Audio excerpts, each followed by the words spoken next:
Magandang araw Pilipinas, narito po ang latest Weather Today forecast. Nakakaapekto pa rin ang southwest monsoon o habagat dito sa Luzon at sa western section ng Visayas. Makikita po natin dito sa ating satellite animation, halos sakop pa rin po ng mga kaulapan na associated with habagat yung malaking area po ng Luzon, lalong-lalo na yung western section nito. Ina-expect po natin hindi na ganun ka-enhance yung habagat, unlike po nung mga nakaraang araw kung saan pinapalakas ito ni Bagyong Dolphin, pero medyo marami pa rin po yung dala nitong paulan and posible pa rin po na hanggang malalakas yung ating mga pagulan na mararanasan, lalo na dito sa may Zambales, Bataan at Occidental Mindoro. While for the area naman po ng La Union, Pangasinan, Benguet, maging dito sa may Tarlac, Pampanga, Bulacan, dito po sa Metro Manila, Rizal, Cavite at sa bahagi din po ng Batangas, ngayong gabi makakaranas pa rin po tayo ng biglaang buhos ng mga malakas na pag-ulan. Kaya doble ingat pa rin po para sa ating mga kababayan sa banta ng mga pagbaha at pagguho ng lupa. Bukod po dito, meron din tayong minomonitor na bagyo sa labas ng ating area of responsibility. Ito pa ay isang tropical storm na may international name na Pelo. Huling namataan yung sentro nito sa layong 3,000 kilometers east of extreme northern Luzon. Taglay nito yung lakas ng hangin na 75 kilometers per hour malapit sa sentro at pagbugso na umaabot sa 90 kilometers per hour. Eastward po yung pagkilos nito sa bilis na 35 kilometers per hour. So pasilangan po ito at palayo sa ating area of responsibility and wala rin tayong ina-expect na magiging direct effect nito sa anumang bahagi ng ating bansa.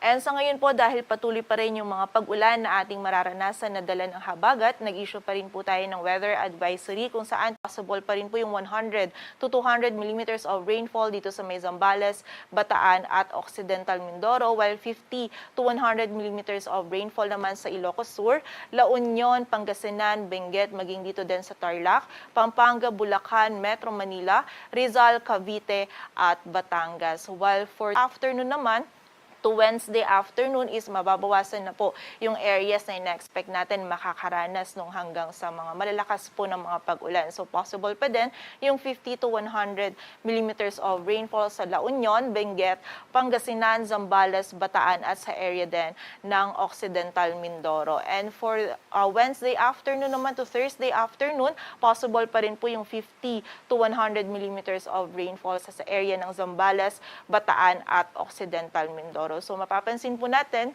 generally ay medyo improving po yung weather natin or less po yung mga pag-ulan na ating mararanasan kumpara dun sa mga pag-ulan na naranasan po natin ng mga nakaraang araw or nito pong nakaraang weekend. But still, pag-iingat pa rin po para sa ating mga kababayan dahil nga tuloy-tuloy po yung mga pag-ulan na naranasan natin ng mga nakarang araw, maaring saturated na po yung lupa natin. So possible na kahit onting pag-ulan po is meron pa rin or maging prone pa rin po tayo sa mga flash floods at landslides. Kaya again, pagiging alerto pa rin po para sa ating mga kababayan.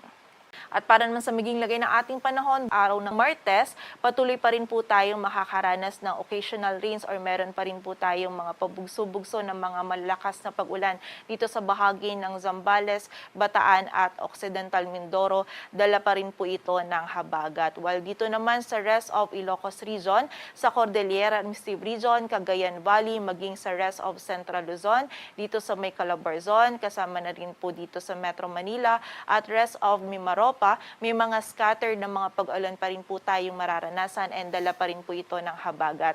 Sa morning po hanggang noontime, pwede po nating masilayan yung haring araw. Ngunit pagsapit po ng hapon, gabi at madaling araw, tumataas po muli yung chance or nandun po yung chance pa din ng mga pag-ulan dala ng habagat. Meron pa rin po tayong ina-expect ng periods ng mga malakas na pag-ulan, kaya again, pag-iingat pa rin po para sa ating mga kababayan. While for the area naman ng Bicol region, meron din tayong mga ina-expect na mga thunderstorms due to or mga isolated na mga pag-ulan due to localized thunderstorms.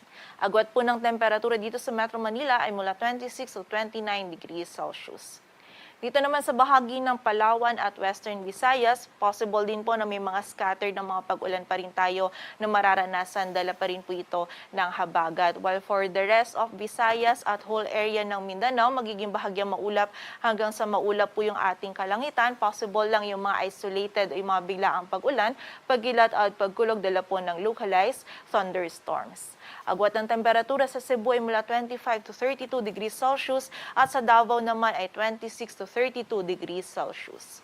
Sa lagay naman ng dagat baybayin ng ating bansa, meron po tayong nakataas na gale warning sa Batanes, maging sa Babuyan Islands, kung saan mapanganib po yung pagpalaot para sa ating mga kababayang mangingisda, pati na rin yung may mga maliliit na sasakyang pandagat. And also, dito din po sa may western section ng Luzon, pag-iingat din po para sa ating mga kababayan dahil magiging katamtaman hanggang sa maalon yung lagay ng ating karagatan.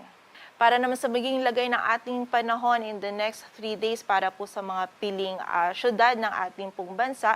So expect natin patuloy pa rin na habagat yung prevailing for most area of Luzon sa ilang bahagi din po ng Visayas. So dito po sa Metro Manila at Baguio City from Wednesday to Friday, maulan na panahon pa rin po yung ating mararanasan. So possible ng morning hanggang noontime, medyo masilayan naman po natin yung haring araw. But pagsapit po ng hapon, gabi at ng early morning or ng madaling araw, nandun po yung mga pag-ulan po na ina-expect natin na dala ng habagat. May periods pa rin po tayo ng heavy rainfall or yung mga biglaang buhos ng malakas po na pag-ulan. Kaya again, doble ingat at pagiging alerto pa rin para sa ating mga kababayan sa banta ng mga pagbaha at pagguho ng lupa. While for the area naman ng Legazpi City, patuloy pa rin po tayo makakaranas ng mga isolated o yung mga bilaang pag-ulan dala po ng localized thunderstorms. Agwat po ng temperatura sa Metro Manila ay mula 25 to 31 degrees Celsius, sa Baguio City ay 17 to 21, while for the area naman ng Legazpi City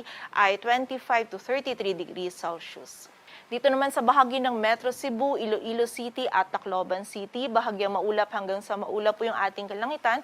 Kung may mga pag-ulan po tayong mararanasan, mostly mga isolated po ng mga pag-ulan, dulot pa din ng localized thunderstorms. Agwat po ng temperatura sa Metro Cebu ay mula 25 to 33 degrees Celsius, maging sa Iloilo City ay 25 to 33 degrees Celsius at sa Tacloban City naman ay 25 to 34 degrees Celsius.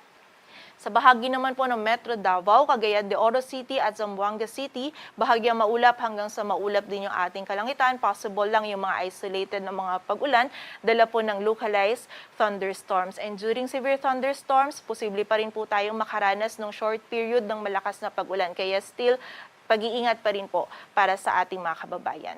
Agwat ng temperatura sa Metro Davao ay 25 to 33 degrees Celsius, sa Cagayan de Oro City ay 24 to 34, sa Zamboanga City naman ay 24 to 34 degrees Celsius.